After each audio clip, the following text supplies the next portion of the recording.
Now that we've taken the time to review power series and how they work, we're ready to answer the question, how do power series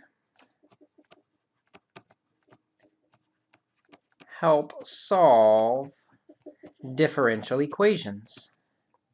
But before we can dive into how a power series can solve a differential equation, we need to first differentiate between what are ordinary and singular points. To do that, we're going to look at the differential equation y prime prime plus some function p of x times y prime plus some function q of x times y equals 0. And we're going to talk about these things called ordinary points. We like ordinary points. Those are easy. If p of some x naught and q of some x naught are analytic, which means they can be written as a power series,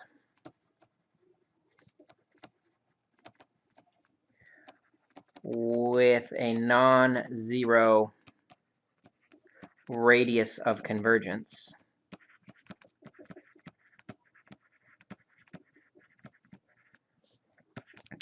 then the point x naught is an ordinary point.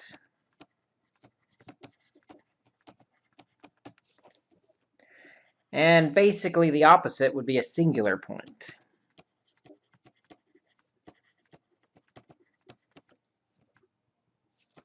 If p of x naught or q of x naught, either one of them, are not analytic,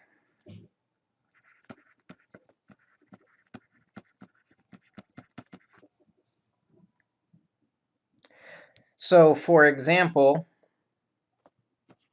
if we had the expression x squared minus 1 y prime prime plus 2x y prime plus 6y equals 0, this isn't in the standard form that we see in number 1 because we have a coefficient of y prime prime, but we can divide by that coefficient to get y prime prime plus 2x over x squared minus 1 y prime plus 6 over x squared minus 1y equals 0.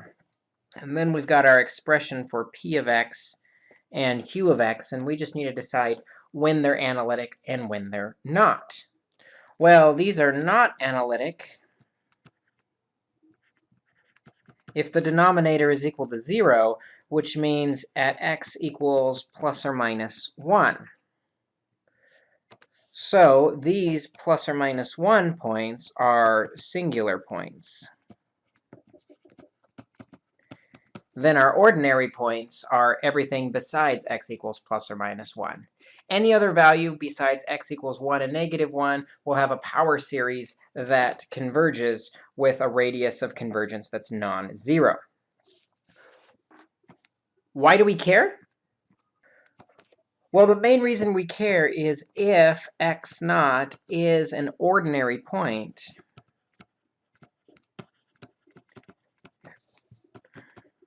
then we can express our function of y in terms of a power series in going from 0 to infinity of some constant times x minus x naught to the n forms a solution to the differential equation. We just have to figure out what that series is, and we've solved our differential equation. By the way, as an extension, what we're usually interested in, at least for this course, is specifically if the point x equals 0 is analytic or not, or is ordinary or singular. If x equals 0 is an ordinary point,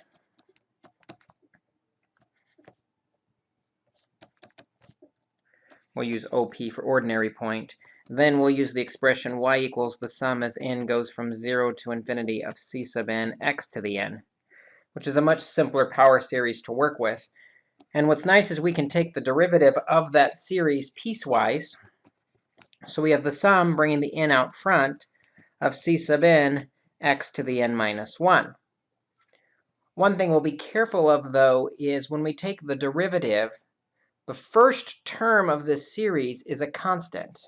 The first term is x to the 0. Well, the derivative of a constant is 0, so the first term disappears. And you probably remember that from calculus. When we take the derivative of a series, if the first term is 0, it basically goes away. And so when we have y prime prime, now our sum is going to go from 2 to infinity, because the first two terms of the power series have gone to 0. N times n minus 1, c sub n, x to the n minus 2. We're going to use these three substitutions to help us solve these ordinary differential equations. Let's do some examples. Our first example is going to be y prime plus y equals 0. First thing I notice is that x equals 0 is an ordinary point because it's not undefined at any point, really. There's no x's in this one, which is nice. Y prime we know is the sum as n goes from 1 to infinity of n times c sub n times x to the n minus 1 plus y, which we said was the sum as n goes from 0 to infinity of c sub n x to the n equals 0. We're going to combine these sums together. To do so, let's make the index match at 0. So I'm going to subtract 1 from the index, which means I have to add 1 to each part of the expression. When we do that, now both sums go from 0 to infinity.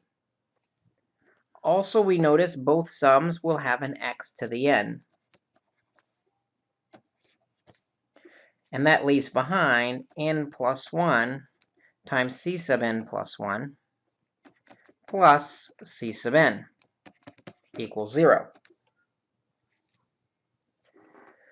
We had a formula from calculus that said that if a series equals another series, then each term of the series must be equal to each term of the other series. In other words, if this is all going to sum to 0, each of these terms have to be 0 all the way along. So we can say that n plus 1 times c sub n plus 1 plus c sub n must be equal to 0. Once we have this expression, we will always solve this expression for the larger subscript. Since n plus 1 is larger, we're going to solve for c sub n plus 1. And we get that by subtracting c sub n and dividing by n plus 1. Now what our goal is going to be is to look at several terms of c sub n by plugging in numbers and seeing if we can establish a pattern that can help us go back to our original expression for what y is equal to.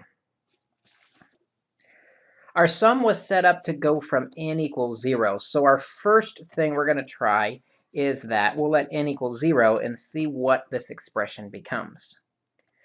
Well, then we get c sub 1 equals negative c sub n, which is 0, over n plus 1. Well, 0 plus 1 is 1.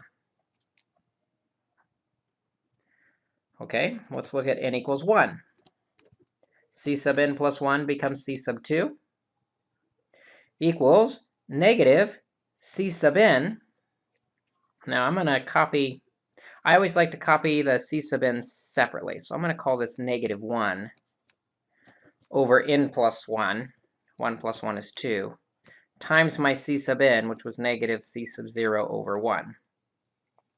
And a little simplifying, we get a positive c sub 0 over 2 times 1. Now we'll let n equal 2. Well, then we have c sub 3 equals negative 1 over n plus 1, 2 plus 1 is 3, times c sub n, which is c sub 2. Well, c sub 2 we said was c sub 0 over 2 times 1. And so we see we have a negative c sub 0 over 3 times 2 times 1. I usually try and do at least 3 terms to try and establish a pattern. If I can't see the pattern, I might do 4, 5, or 6 terms to help me see the pattern. But here I think I see what's happening with our pattern for c sub n. First off, we have an alternating series. Don't forget c sub 0 was never really talked about, but it's up there. C sub 0 equals c sub 0. It started out positive, then negative, then positive, then negative. So for my alternating series, we're going to use negative 1 to the n power. Remember, n, we said at the beginning, y equals the sum as n goes from 0 to infinity of c sub n x to the n. So n starts at 0. Negative 1 to the 0 is a positive 1, like we want it to be. Okay. Then they're all multiplied by c sub 0 over. And as I look at these denominators, it looks like the denominator is building a factorial. 3 times 2 times 1. 2 times 1. The one before it is just a 1. Our next term, c sub 4, is probably 4 times 3 times 2 times 1. And I notice that the term number matches the first number in the factorial. So we can express that as our term number factorial. If that's what the c sub n is equal to, we can then express y as the sum as n goes from 0 to infinity of c sub n, which is negative 1 to the n, over n factorial, times c sub 0, which is technically a constant, so usually we'll pull that constant c sub 0 out, times x to the n. And now we have a series solution for our differential equation.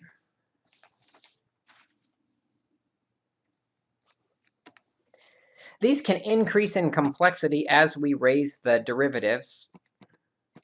So let's try another example. Let's try one with 2 derivatives. How about y prime prime plus y equals 0? Well, the second derivative we know can be written as the power series of n equals 2 to infinity of n times n minus 1 x c sub n times x to the n minus 2 plus y, and y is the sum as n goes from 0 to infinity of c sub n x to the n equals 0.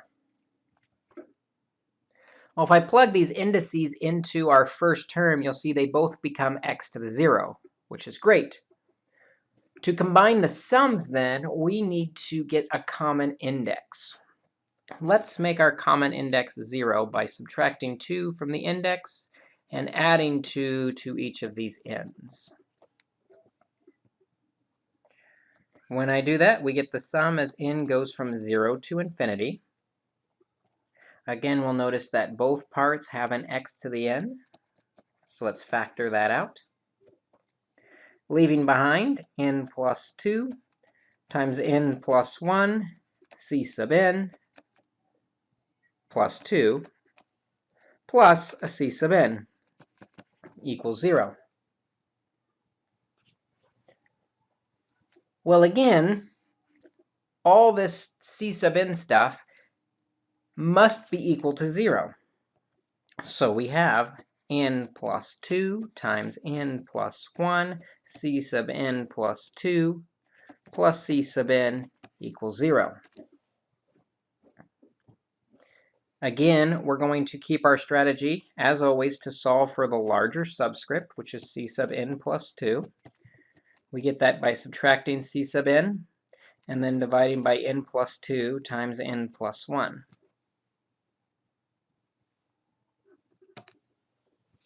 Now we're going to attempt to find a pattern. What you notice, though, this time is we have a c sub n plus 2 instead of n plus 1. That means our constants are going to differ by 2, which is fine.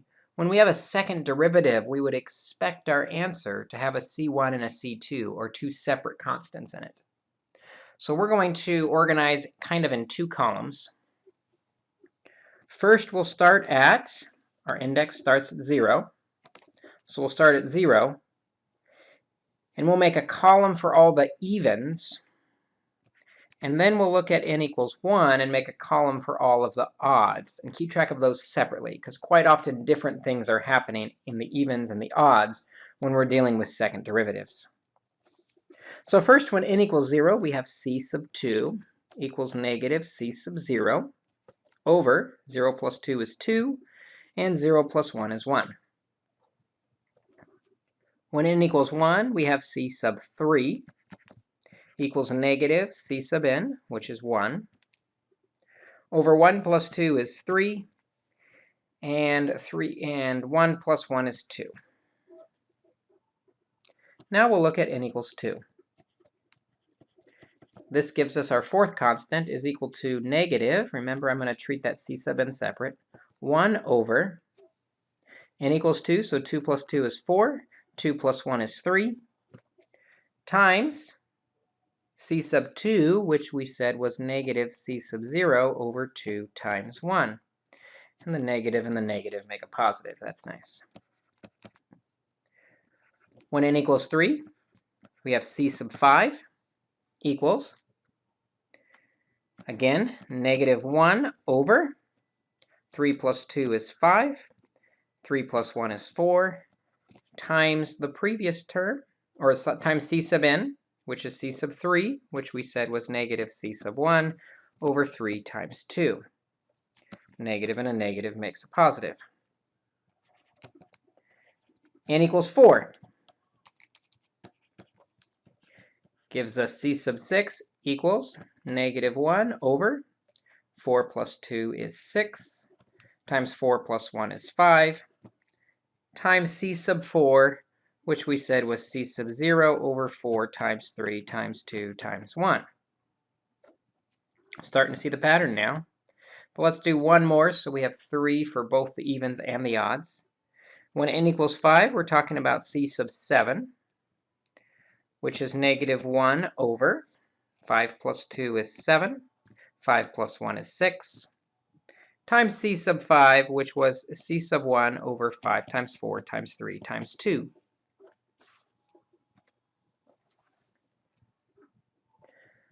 In the left side, I'm dealing with the even subscripts, so we'll call this c sub 2n. I see we have an alternating series starting with c sub 0 being c sub 0 a positive, so it's negative 1 to the n, times c sub 0, which they all have, over, and I notice the index matches my top number. So we must have 2n factorial. For the odds, we're dealing with 2n plus 1 as a subscript. We don't want to do minus 1 because we start at n equals 0. Noticing again we have an alternating series starting with c1 being positive. We'll do negative 1 to the n times the c sub 1 over, and again you notice the index matches the first number in the factorial. So we have our index of 2n plus 1 factorial. Put this all together, then we have y equals 2 series added together with 2 constants. First, our constant 0, I'll pull that out as n goes from 0 to infinity, of negative 1 to the n over 2n factorial, times x to the, and I want to be careful here, we said we were only doing the even constants here, so we need only the even exponents to n, plus, from the odds, they all have a constant of c1, times the sum as n goes from 0 to infinity, of negative 1 to the n, c1, divided by 2n plus 1 factorial, And then we have our x to the odd powers, 2n plus 1.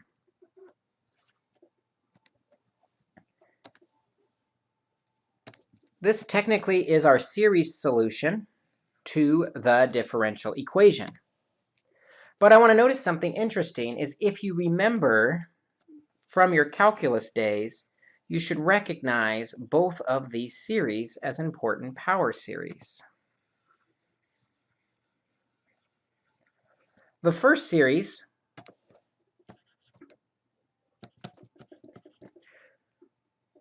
with the 2 to the n is the series for the cosine of x. The second one with the 2n plus 1 is the power series for the sine of x. If we had taken our original problem and solved it using our methods for linear constant coefficients, you would have found that our roots for the auxiliary equation were positive and negative 1, I, which means the solution is C0 cosine x plus C1 sine x. Two ways to get at the same exact solution.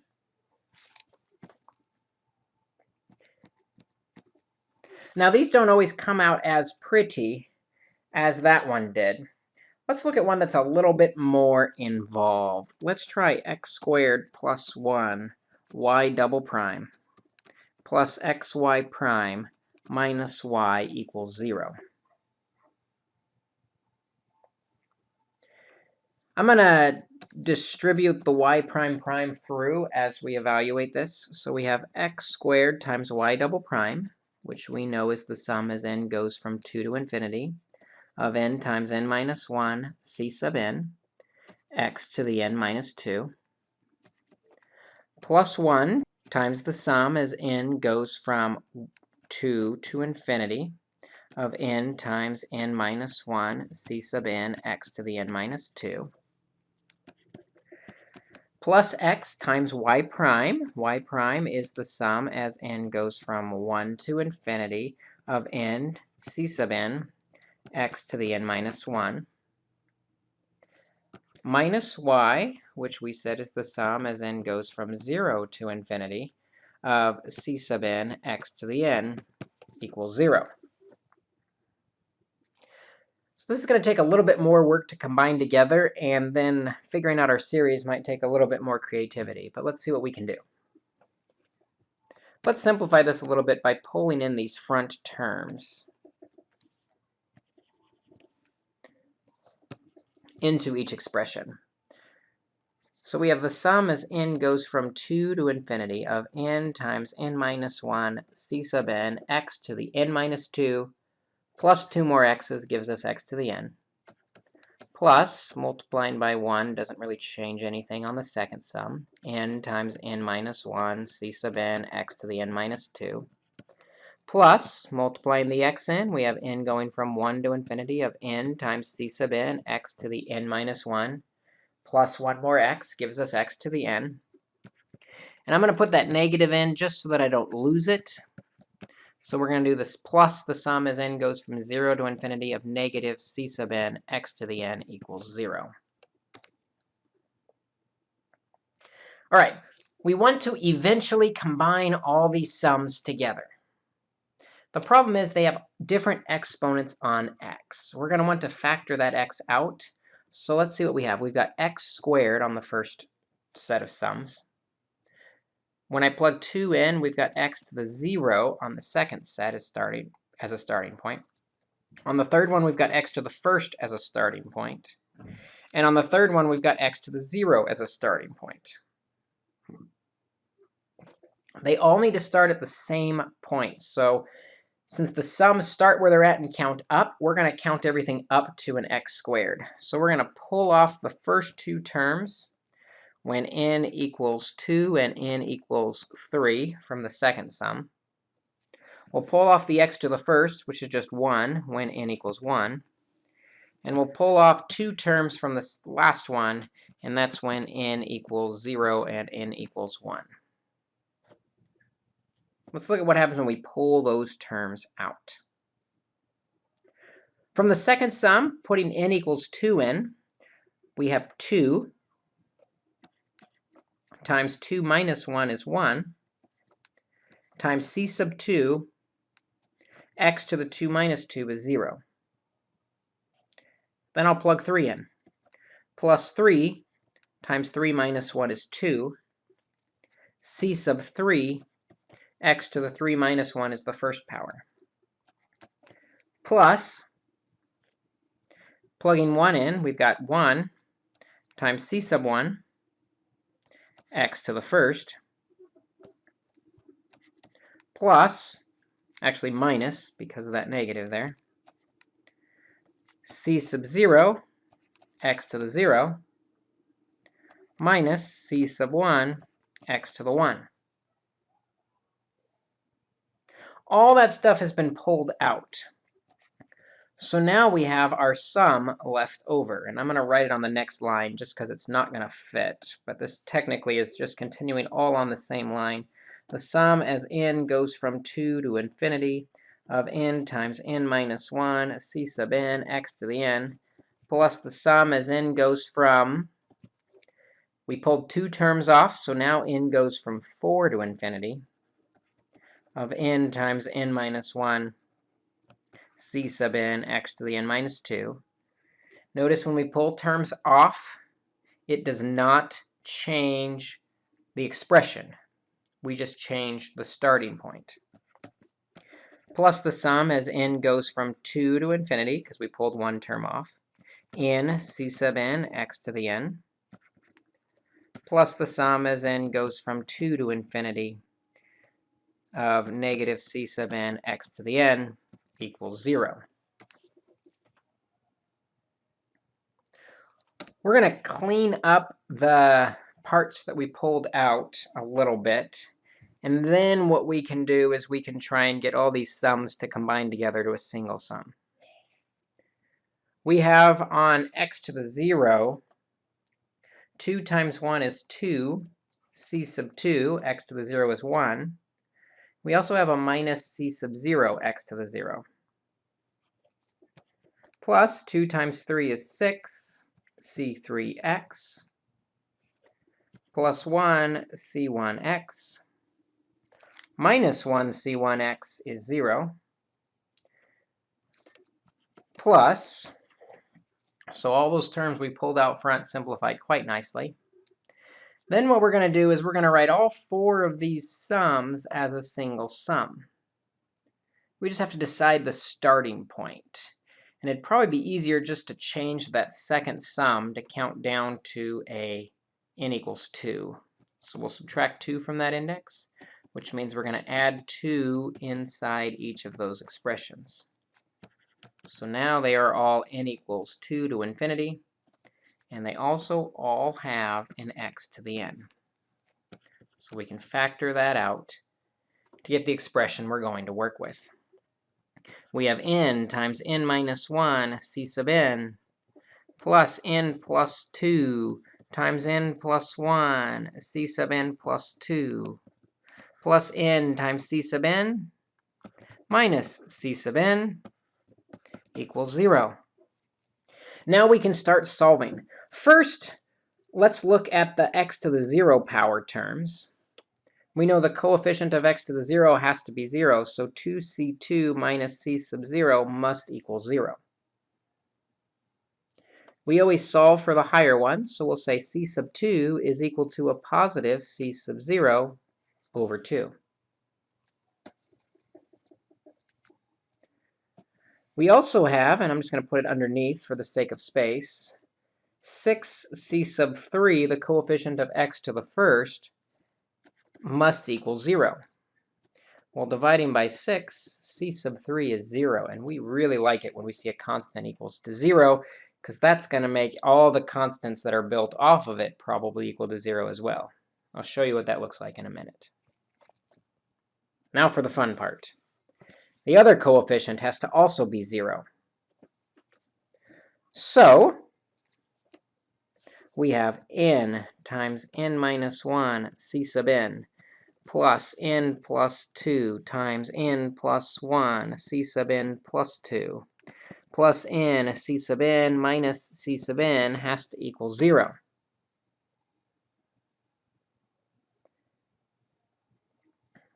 I'm going to clean up a little bit and factor out the c sub n's of those three terms that have a c sub n in them.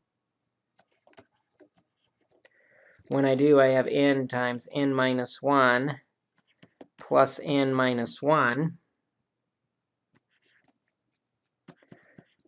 plus n plus 2 times n plus 1 times c sub n plus 2 equals 0.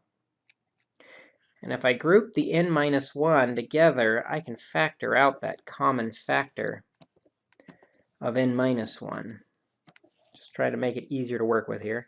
So we have c sub n times an n minus 1 times an n plus 1 plus n plus 2 times n plus 1 c sub n plus 2 equals 0. Our strategy has always been and always will be to solve for the largest subscript. We're going to solve for c sub n plus 2. We can get that by subtracting c sub n times n minus 1 times n plus 1, and then dividing by n plus 2 times n plus 1, which is really nice because the n plus 1s divide out. And so we have c sub n plus 2 is equal to negative, and I'm going to put the n minus 1 first, over n plus 2 times our c sub n. And now we're ready to start looking for our pattern. We'll start by setting n equal to where the series started. Well, the series started at n equals 2 this time. So that's going to give us c sub 4 is equal to negative 2 minus 1 is 1, 2 plus 2 is 4, times c sub 2. Well, we have a c sub 2. That's c sub 0 over 2. Then we'll look at the next number, n equals 3. Well, when n equals 3, we have c sub 5 equals negative 3 minus 1 is 2, 3 plus 2 is 5, times c sub 3. But what did we say c sub 3 was equal to? 0. Well, 0 times anything is just 0. And that's what I was talking about when I said we are really going to enjoy having a 0 in there, because now no matter what odd we come up with, c sub 7 is going to be 0. When n equals 7, we have c sub 9 equals 0, and so on and so forth. So when c has an odd exponent, 2k plus 1, or 2n plus 1, doesn't really matter what letter we use, it's always going to equal 0. That's nice. Where we're going to have to do some work, though, is on the other side. So let's see what we got. Continuing with our evens, we have n equals 4, gives us c sub 6 is equal to negative 4 minus 1 is 3, 4 plus 2 is 6, times c sub 4, which is negative 1 c sub 0 over 4 times 2. Continuing on with the next even, n equals 6. Gives us c sub 8 is equal to negative n minus 1 is 5, over n plus 2 is 8,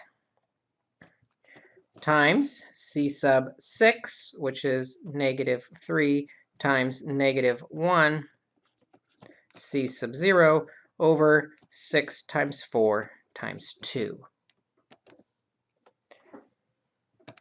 All right, we're going to look for a pattern now to find what c sub 2n is for our evens.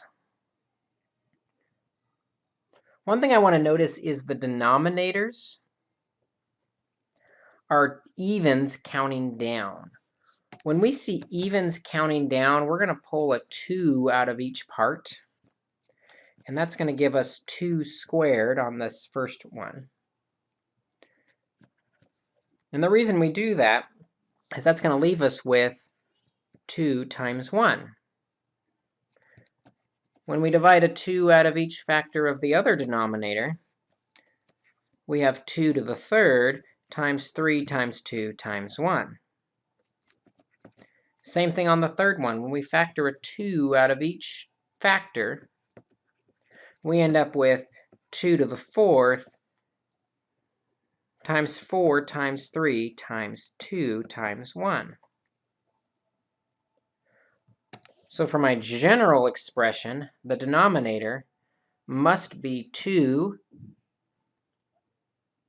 to the n. It's always half of the index, notice. Half of 8 is 4, half of 6 is 3, and then times that n factorial. What's going on in the numerator? Well, one thing we notice is because of alternating signs, we've got a negative 1 to the n again. So we know we've got a negative 1, but to what power? And remember, we're using half of the index. So we're thinking about 2 as the n, 3 as the n, 4 as the n. If I just do negative 1 to the second power, that would make it positive. So I'm going to say that's 2 plus 1. And then we have negative 1 to the 3 plus 1, which is 4. That would make it positive. Negative 1 to the 4 plus 1, 5. That would make it negative. So in general, the alternating sign is negative 1 to the n plus 1. What's happening with our numbers? We've got a 1. We've got a 3 times 1. We've got a 5 times 3 times 1. Looks like we're multiplying the odds there. There's 2 ways we can express multiplying the odds. What's often common to see is we establish the pattern, starting from the bottom, and we don't usually include the 1. 3 times 5 times 7, and then we'll say multiply ... all the way to, and we do an expression for the top one. Because we're growing by 2, we know the slope is 2n. And if I test the number 4, 2 times 4 is 8. But I want to start at 5, so I'm going to do 2n minus 3. The other way I've seen this expressed, though, is to represent the odds with a factorial. We'll use a notation of double factorial, meaning we're counting down from odds.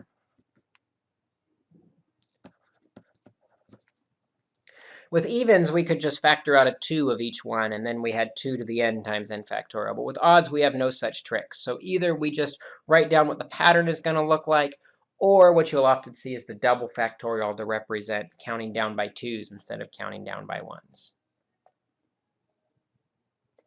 This series is also unique in that it's got a problem in that the pattern starts this time with 4. If I look at c sub 2, remember up above we said c sub 2 was c sub 0 over 2. I have to take a moment to look, will that work for my pattern? Here n equals 1 because we're dealing with the evens. And if I plug 1 into my formula, we would end up with negative 1 double factorial from our formula. That doesn't really make sense. It's not really well defined. And so what we're going to do is we're going to have to manually write out and account for the c sub 2 term and the c sub 0 term that also doesn't follow the pattern. So we're going to say y is equal to, I'm just going to factor the c sub 0 out of everything. For the constant, we've got one constant, 1c sub 0, times x to the 0, plus c sub 2, which is the c sub 0 we factored out, over 2 times x, squared, because we're dealing with even exponents on this side, plus, and now the pattern starts. So now we can do the sum as n goes from 2 to infinity, because we pulled off the first 2 terms,